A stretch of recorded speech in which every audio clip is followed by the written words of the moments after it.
Ladies and gentlemen, my name is TotalBiscuit. I'm here to ask and answer one simple question. What the free is Fistful of Frags? This could have been a mods video, but it's in this weird spot right now, since it is now a standalone free release on Steam. It used to be a mod, effectively it still is. They ported it over to the standalone source engine and released it a few days ago, but the first version of the game came out for Half-Life 2 in 2007. It's been a long, long time, baby. And now we've got this version. What is it? It's a Wild West deathmatch game. Although the standalone version is actually missing a number of the features that the mod has, and the developer is in the process of porting those features over. So what you're going to find in this video is the first release version of the standalone Fistful of Frags, which will run if you don't have Half-Life 2 and requires no fiddling around whatsoever, and also has things like Steam achievements built right into it. It's always nice. Always nice to have that. I will highlight a few of the features that are not in this version and are in fact still in the modded version of Fistful of Frags, and eventually the hope is that all of that stuff will be ported over. But we'll assess it in the state that it is currently in now, and I'll tell you whether or not I think it's worth it. Spoiler, it bloody well is. Looking at the options menu, hey, it looks like Half-Life. Yeah, bloody well should. No one should be surprised by any effects here. Pretty much what you need. Field of view goes up to 90, which is a weird thing. It's very strange that Half-Life 2 engine only seems to go up that high, but 90's fine. Like a little more, but 90's fine nonetheless. I've got this cranked pretty much as high as it will go. There are a couple of additional options. This is the kind of stuff that you would expect to see anyway, so outside of things like auto weapon reload, which I would strongly recommend not putting on. That is a surefire way to die. Then it's got really what you would expect there. What it does have, though, is the mod options. Now, this allows you to change a few different things around, including the crosshair color, gun smoke, which we're actually going to turn down to fairly minimum. The reason we're going to do that is because this actually obscures your view, and really, you don't want that to happen. Plus, a lot of smoke usually means a lot of artifacts on the YouTube video, so we're going to turn gun smoke down to minimum here. And then you've got your weapon field of view here as well, which is going to change, I believe, the view model size of the weapon, and then your standard field of view available. So, what does this version of Fistful of Frags actually have? Well, it currently has only 2 game modes. Now, this is, of course, disappointing, considering that the old mod version, which has been in development for 6 or 7 years now, I believe it would be more like 6, because it came out in December 2007, the original version anyway, had single player, it also had co-op modes, and a bunch of different game modes like Few Dollars More, Train Robbery, Push, Deathmatch, Zombie Survival, and a Showdown mode, which is kind of like a gun game. It also had a dueling mode. This version right now only has Shootout and Team Shootout. So you might be wondering, well, is this even worth playing now? Yes. Yeah, it very, very much is. We're not going to play on this one because that's turbo, low recoil, and no low gravity, which sounds absolutely dreadful. I was looking for a shootout server. This one might work, assuming that it's not full, and it most assuredly is. Okay, we'll do a quick refresh and we'll see what's going on with what. There we go. We could join Team Shootout. I'm not a huge fan of Team Shootout. I prefer the regular shootout mode, but we could jump onto that. No, I don't want that. These custom servers. Sometimes it is nice. There we go. Sometimes it's nice to be able to jump onto a custom server with silly rule sets, but you always get frustrated when that's the only one with good ping. This one will do the job, I think. Alright, so first things first, the general shootout mode has 4 teams, and usually you want to auto-select. They all do exactly the same thing, so nothing to worry about there, but it is your team of usually around 4 to 5 players, depending on how many people there are on the server. In this case, it's 20, so it's 5 players per side, against all the other sides. So it's like a TDM, but it's a target-rich environment, which I do like multiple team deathmatch modes, because I do feel that team deathmatch generally involves a lot of not getting kills, which is disappointing. Okay, so I'm going to die a few times while I do this selection. So you're going to have to forgive the problems with my score as I do this. So here's your loadout screen. You can pick a regular weapon, and these are all the weapons you have available here. And you can also pick 2 secondaries. In this case, we're going to take Brass Knuckles, and you can take some throwing knives here. You can take the ability to throw your handgun, 2 sticks of dynamite, Gentleman, which is very interesting. Basically, this puts a rule set on you as to how you can fight. You kill someone that attacks you first, you get extra damage. You shoot someone in the back, you actually get reduced notoriety, and you can do things like revenge, self-defense kills, and all that kind of thing. It'll give you little highlights to make sure that you know who is eligible for that. If you do something dishonorable, then you will actually gain less notoriety. The point of the game is to get the most notoriety towards the end. Now, the initial version of Fistful of Frags has some game modes where that notoriety can be spent on upgrades. In this case, you don't have any of that. Now, of course, I'm going to get shot. So outside of that, you get handgun skill. Ambidextrous, which is... it's just balanced accuracy, basically. You get the same accuracy in most modes. And then you have right-handed, which is higher accuracy in single-handed right-handed mode, with moderate accuracy penalties for dual wield and fanning. And then left-handed, which is the best accuracy in single left-handed mode, but it gives you high accuracy penalties for dual wield and fanning. I generally go with left-handed. I like my accuracy, and my weapon of choice is the SW Schofield 6-shooter. Alright, so that's taken out, and we'll take the brass knuckles and throwing knives. Here we go, so let's jump into the game having been killed once. That's just the way. For some reason it spawns you while you get your loadout, which frankly I think is rather silly. Alright, so we're gonna switch hands over. By hitting the middle mouse button, I can switch hands, and you'll see the massive accuracy bonus that I gain from doing that. Hello.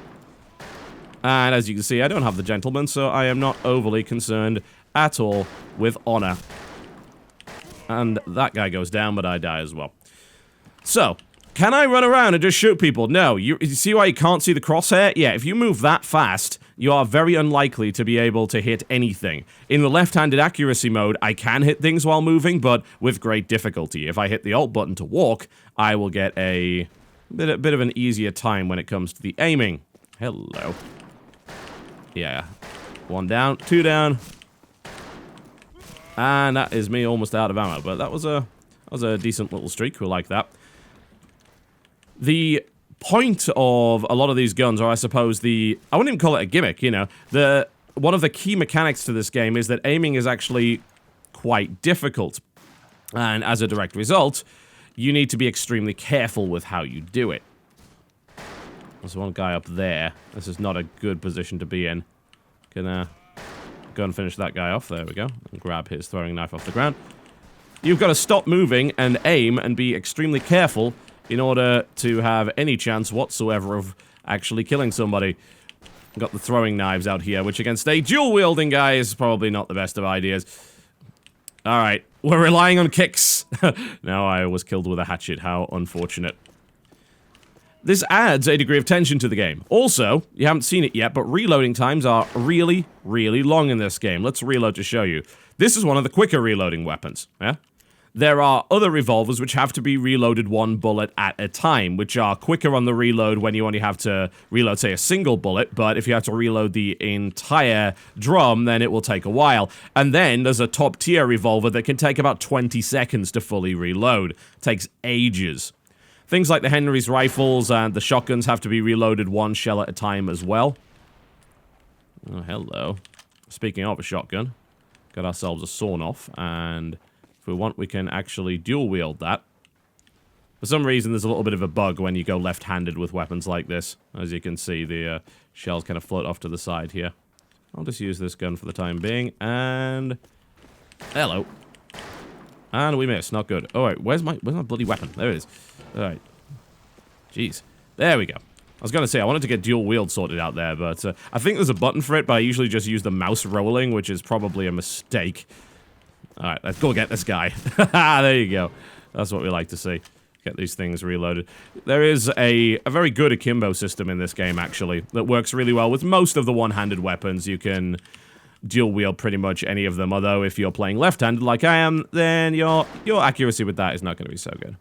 But you do gain a huge bonus to accuracy shooting like this. And I'm a decent shot, actually, with this weapon.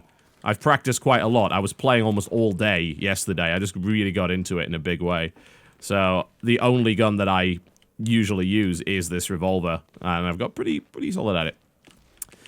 There's a lot of tension in this game, because aiming requires a great deal of skill. You have to wait between shots. Spamming shots generally is a surefire way to miss.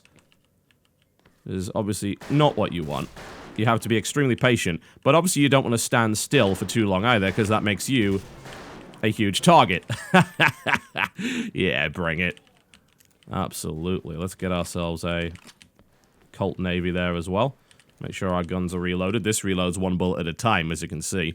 Not too bad when you're only 3 down, but there we go. Yes, yes, yes. There is that tension involved in the aiming, and the reloading is absolutely fantastic. And you don't find that in too many deathmatch games, yeah? There's a lot of weapon spamming. You're not too worried about reloads because they're very quick. You know, modern shooters are generally focused around large magazines and fast reloads. And, of course, minimum cone of fire and recoil to the point where they might as well not exist. In this game, it's the exact opposite of that. There are long rifles that you can use, like the Smith carbine. It's a single shot. You've got to reload it after every shot, and you've got to use an iron sight with it. And by iron sight, I do mean iron. I am not talking about some fancy-looking tactical iron sight. You know, it's a bloody ring of iron. It's not that useful, but you can get some good range on that thing. I'm not doing too badly here. Yeah. As I said, I've been practicing quite a bit with this gun. I'm not too bad a shot. Hello. And that's me down, but never mind. I'm going to take the 3-to-1 kill-death ratio and not really be too worried about that. The unique weapon theme is what carries this game, because let's be honest, there aren't too many other kind of fancy mechanics in this. It's all about the guns. And what they do with the guns is very good. They create a very enjoyable experience. There we go. Now we run away and hopefully reload and get some whiskey so we can actually recharge our health there. They create a very enjoyable experience with these weapons because they feel suitably old, and they sound that way as well. You've got this kind of authentic Western-sounding weapons, and you also have weapons that handle in the way that you would expect Western weapons to handle. But you've got a little bit of what I would call pulp in there as well. The whole spaghetti western. There's, hey, dual wielding kind of thing. Yeah, I mean, dual wielding is difficult, don't get me wrong, but there's just a little bit of Western movie in there. Just a little bit of stylization. So I'm not calling it a 100% realistic game, and if that's what you're looking for, then you're looking certainly in the wrong place, I feel, but it is still an extremely enjoyable experience because they managed to strike that balance between arcadey gameplay and the authenticity of these guns. And that's like the huge strength of it. At the moment, because they haven't actually added in the game modes from the other mod, you just have the deathmatch and the team deathmatch, which is probably going to bore people after a while. But I played about 8 hours of this thing yesterday, and I had a whale of a time in doing so. And I didn't get bored, because it's difficult to get bored of really, really good gunplay, I tend to find. Yeah, that can really carry a game in a big way, and I do feel that this game is very much carried by its gunplay here. What about the graphical fidelity? Well, it definitely looks like a title from 2007, but I'm actually quite impressed by some of the animation quality that's on display here. Just trying to get this dual wield to work. Oh well, I'll stick with a single shot, why not? I'm better like this anyway. I don't really want to be using this gun. The Schofield's actually better for slower shooting. There we go. Oh. I wonder if someone got me from behind or if it was actually him. I think it was him. There are occasional moments where you will get that whole double kill sort of situation, which is a little annoying, but never mind. It doesn't look that good. It looks like a Half-Life mod. It's a little bit polished up. The lighting's a little bit better than it would have been 6 or 7 years ago, but it is inescapably a Half-Life mod. Is that a bad thing? No, not really. No, it's still perfectly serviceable as a deathmatch game. I don't have a problem with it. And, you know, with nice reload animations, ignoring the fact, of course, that some of them are nicked from Half-Life 2, but there's actually quite a lot of custom reload animations that look very impressive and are reasonably historically authentic. So I dig that an awful lot. The map design's pretty good too, even though the maps don't look particularly fancy. I can't say I'm hugely impressed by the overall aesthetic of the map. You know, it's really what you would expect. There's a fort, there's a steamship, there's 4 maps in total at the moment. There's just a Wild West town. Nothing really too fancy there, but the overall size of the maps, as well as the gameplay that is given to you as a result of those maps being particularly... Typical, just bloody typical. Never mind. The overall gameplay that's given to you as a result of that is very satisfying. And there are a lot of different places to hide, and there's a lot to learn on these maps as well, which I think is important. You know, that's the way that you really get that skill ceiling, by having maps that you can learn. Now, speaking of that, there is a key feature that I haven't actually touched upon as of yet, and that is the idea that you can get better guns through these various gun chests that you can find around the level. Now, these gun chests are not in random places. I'm sure someone came right here. No, he's dead. Never mind.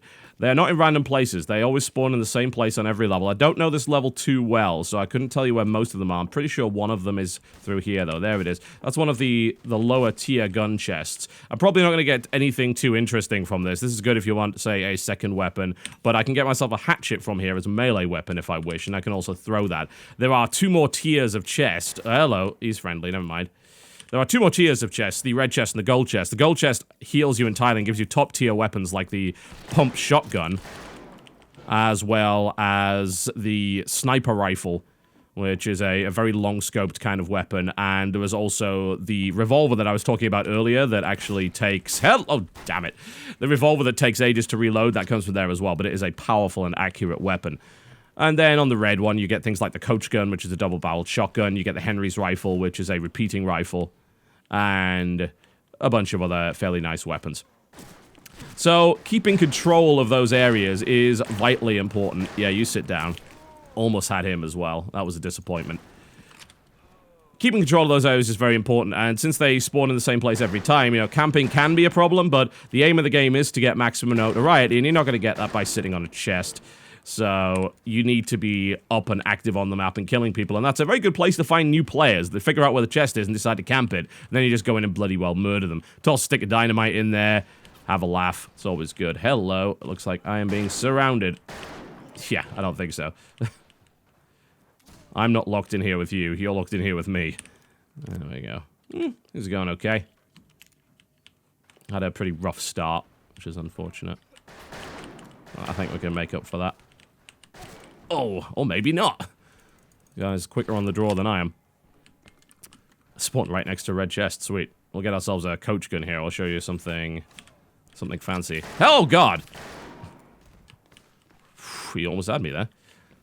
I'm gonna have to find myself some whiskey.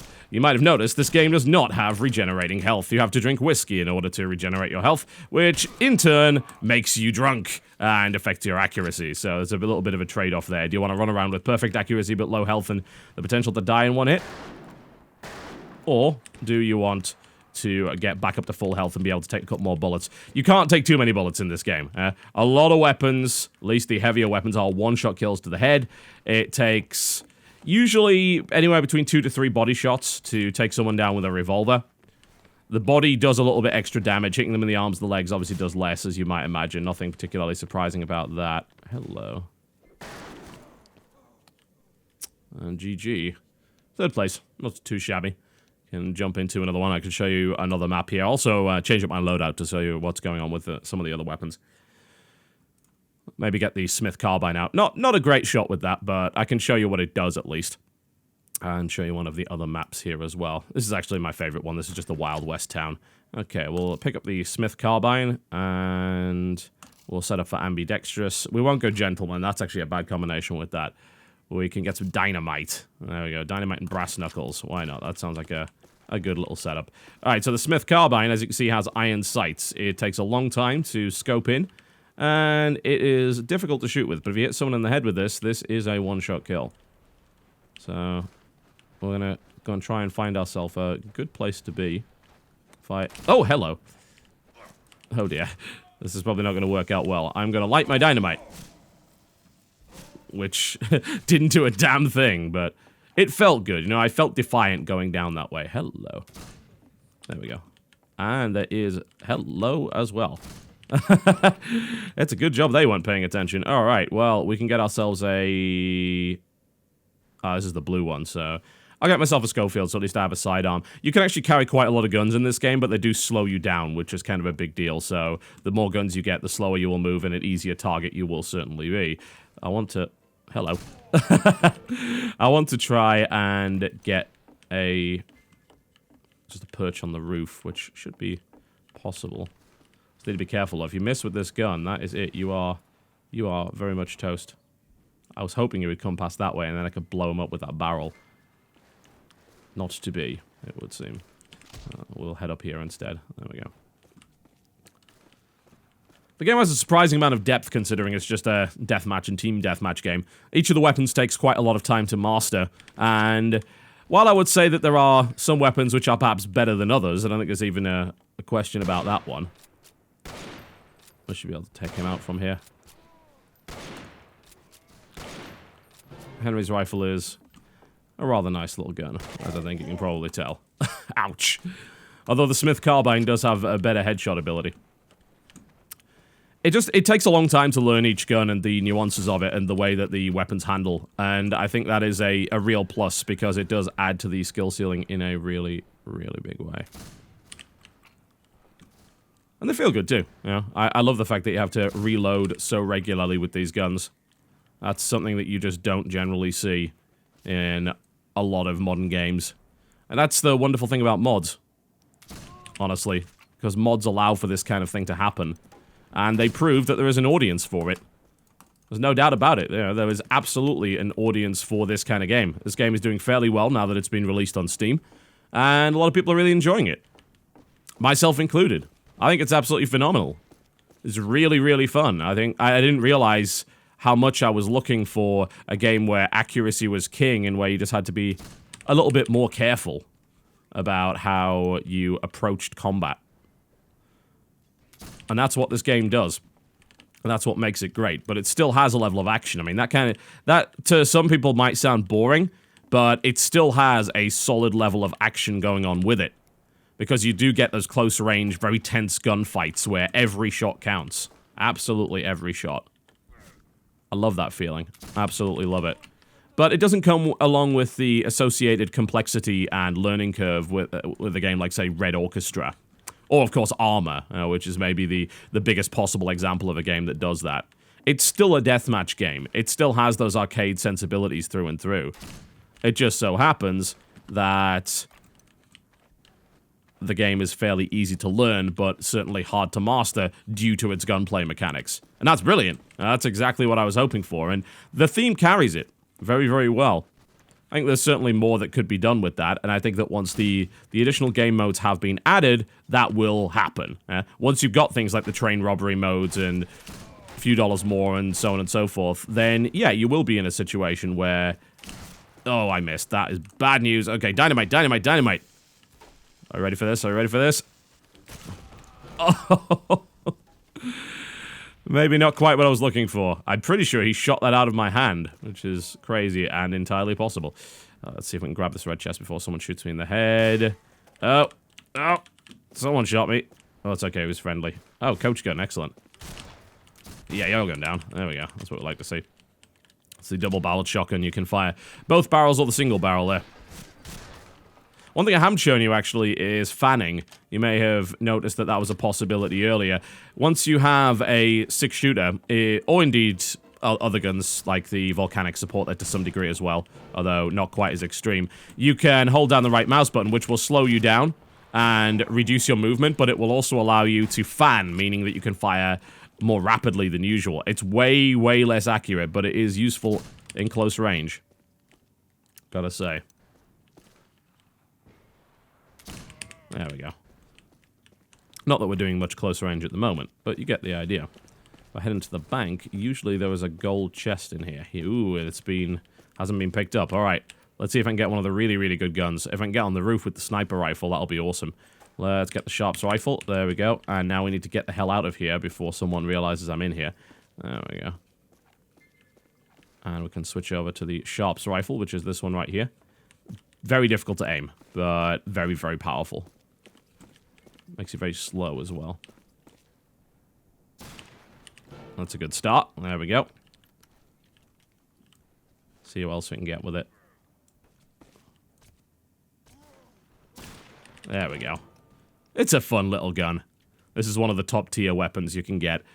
Now, weapons will drop, as you've probably noticed earlier. If you kill someone that has a weapon from, I believe it's from a crate, I think that's how the system works, then the weapon will drop, and you will be able to pick it up. And it's a fairly important mechanic, because picking up weapons off the ground is often quicker than actually reloading your gun, especially with some of the more ridiculous weapons. He's friendly, he's friendly. Who else we got here? Let's head over to the other side of the roof and see who else we can pick off with this thing before I inevitably get stabbed in the back. It's almost certainly going to happen. I think you've got to reload every time with this gun. And I'll be honest, I don't have a huge amount of experience with it. There we go. Pretty sure there's one on the roof there. There we go. I'm not a bad little shot in this game, I gotta say. I certainly think that half of my enjoyment does come from the fact that I turned out to be fairly good at it. Oh, bollocks. Yeah, this is gonna suck. This is just hat flying in the air. I love it. We'll see if we can get 1 or 2 more kills with it. Certainly no regenerating health in this game. So if I even get a mild breeze, I'm falling over. There we go. Love it. Man, my notoriety's not that high. You might notice that they balanced the notoriety system to ensure that you don't get too many notoriety points from using a powerful weapon like this. I'm only getting like 4 every time. I'm going to get a good amount for my kill streak at the end of this once this stops, but still, if I'd use something like throwing knives or bow and arrow, I'd be getting an awful lot more out of this. Huh. I'm not a bad sniper, as it turns out. Oh, man. Anyway, the point of the fact is that even right now, with the reduced number of modes, Fistful of Frags is an extremely compelling game, and it's a hell of a lot of fun. With the additional modes, it's going to be absolutely fantastic. I have no doubt of that. The gunplay is absolutely superb. The level design, even though it doesn't look too great aesthetically, is an absolutely brilliant achievement, really. You just don't usually have these large levels with nooks and crannies. 12 frag kill streak. Wow. Not bad. That puts me up to number 3. Can't complain about that one. That rifle's pretty good if you get in a good position and they can't find you. Oh my. I'm gonna change my loadout, actually, before I do my conclusion, because my absolute favorite loadout is, of course, the Schofield, but let's show you the double derringers. Ambidextrous. With gentlemen. There we go. We'll get a top hat once we die. It'll be wonderful, trust me. He's friendly. He isn't, so we'll put him down. There we go.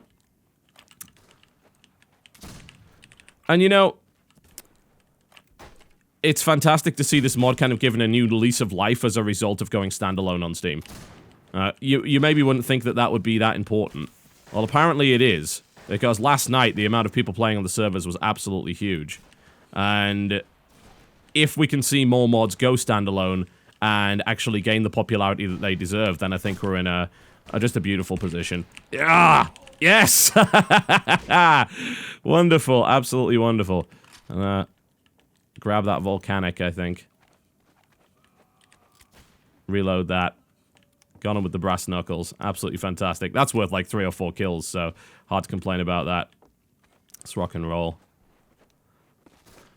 Yeah, Fistful of Frags is awesome. There's no doubt about that. It's so much fun to play. Ow! Let's go. Oh, I was gonna say, let's go double derringers, but I just got shot in the head first. Let's try that again. Where's my double derringers? That's 1 derringer, 2 derringers. Tiny little guns with only 2 bullets in each. They kind of act like mini shotguns in this game, which is weird, because that's actually not what they were at all. They were very small caliber concealable weapons that sometimes didn't even penetrate the skull. They were that low caliber. Ah! Now he's got the Sharps rifle. This is revenge for my previous nonsense. There must be a button that just lets you go proper ambidextrous. Oh, bloody hell. Turns out that picking the derringers might not have been the best idea ever. Look at this. They're so adorable. Yeah, it's... I think it should be unsurprising to many people that you can get a very compelling game experience from 7 years of tender loving care. And that is exactly how I would describe Fistful of Frags in any game like this. You know, if you're developing a mod for free for 7 sodding years and then you release it standalone for also for free, then it should be obvious to everybody that you really, really care about that mod. in a big way. You have a real passion for your work, and I think that shines through here with Fistful of Frags. Art asset-wise, absolutely. It's definitely got some weaknesses. I'm not going to argue with that. It looks old. But I think what this has reminded me is that I just like playing games with really, really solid mechanics, and graphics be damned when that happens. I don't really care. As long as they're serviceable, I couldn't give a damn. As long as the game runs well, which this one does, at like a few hundred frames per second without any problem whatsoever, then that's enough for me. That really is quite enough for me. And I'm having a blast with this. You know, I'm having more fun with this mod than I am having with most modern shooters. Because it's got soul, you know? There's no silly progression system. It's just about gunplay and skill and Wild West antics. And passing the whiskey. That's what it's about. Yeah! There's a new sheriff in this town, that I can tell you for a fact. That I'm really good at it, so that helps. Oh, Fistful of Frags, ladies and gentlemen. It is free, so you have no excuse not to play it. I'm looking forward to seeing the development over the next few months as they port over the additional features, because, you know, if I do have a complaint about it, outside of some maybe very minor balance issues, like kick being far too strong, then it would be that, you know, that there is a lack of game modes. But that's going to get fixed, you know, because the mod version already has a bunch of game modes. So once they port those over, we won't have that problem anymore, which will be awesome. But in the meantime, enjoy Fistful of Frags, because it's great. It's a hell of a lot of fun. It's available for free on Steam, ladies and gentlemen. You can download it right now and get to playing almost immediately, and it'll run on almost anything. It's just the Source Engine mod. If you have a low-end machine, then this might be the multiplayer game that you were looking for. And it's got a reasonable population right now, and hopefully a few more people after this video as well. My name has been TotalBiscuit. Thank you very much for watching my video on Fistful of Frags. I'm gonna go and slay some varmints, if you don't mind. Dynamite time! Oh, man. I'll see you next time. Ha ha!